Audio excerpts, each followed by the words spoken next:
Why does your scanner show the P0726 engine code? What does it mean?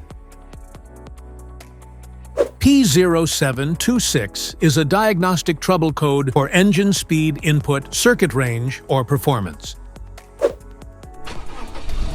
This engine code indicates that the car's computer is receiving an erratic, incorrect, or irrational engine speed signal, which can cause the transmission to not shift properly. Under this circumstance, short-distance driving is permitted, but your vehicle should be repaired as soon as possible.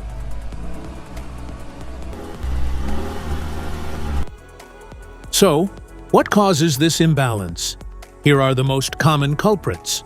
This error can be caused by these possible faults in your vehicle: faulty sensors, wiring and connector problems, mechanical issues, other potential causes.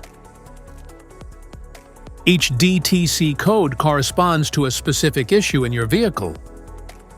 This error code occurs in any OBD2-equipped vehicles, especially those in manufacture. Since 1996, it is commonly found in Audi, Skoda, VW, Nissan, and even Peterbilt trucks with Cummins engines. If you want to fix this error code, let us know in the comments section. We will definitely make the video on your demand. If you like this video, don't forget to subscribe to our channel. Thanks for watching.